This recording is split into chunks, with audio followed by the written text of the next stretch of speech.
Stephen King, of course, is famous for making up tall tales. From Salem's Lot, a tale about politicians sucking the lifeblood out of Maine locals. Oh, sorry, that was vampires, but a lot of people don't really see much of a difference. To Christine, his story that was reminiscent of Richard Matheson's legendary Duel with its possessed self-driving car.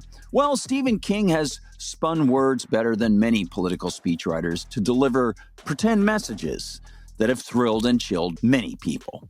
But like so many other ill-informed or uninformed Americans, Mr. King just took a page out of his own fictive universe to callously lay the blame for multiple homicides on, yeah, you got it, an inanimate object, the tool that the alleged killer used. R. Hawkins reports for Breitbart that King on June 16th used his writing skills on X to spin a yarn in just a few words, writing, quote, Vance Bolter is clearly as nutty as a fruitcake.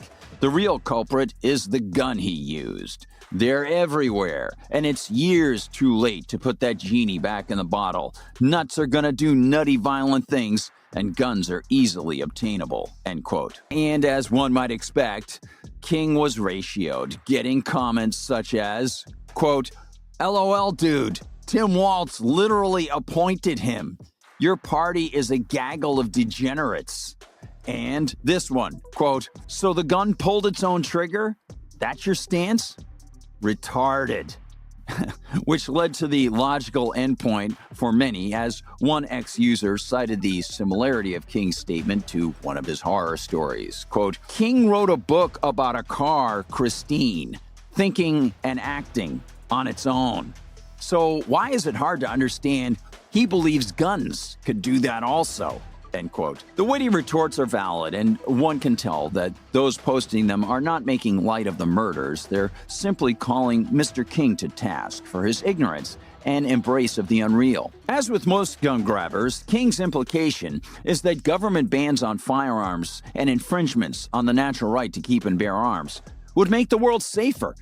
Such status acts somehow would save lives and curb violent crime. The statistics showing that greater gun ownership correlates to lower violent crime are clear. John Lott spelled that out in More Guns, Less Crime, with comparisons of neighboring counties with similar populations, which saw violent crime decrease in the counties that allowed concealed carry, while the others rose. I've written for MRC-TV about the rise in violent crime, including gun-related crime, in Australia and England following their gun grabs in the 1990s, while gun ownership actually skyrocketed in the U.S. and violent crime plummeted. I've written for MRC-TV about the similar rise in violent crime in Ireland and Canada after those gun grabbers pointed government guns at non-violent people who wanted to defend themselves with firearms in the 1990s and the 1960s. So perhaps Mr. King would like to do some reading. Not of fiction, but of facts.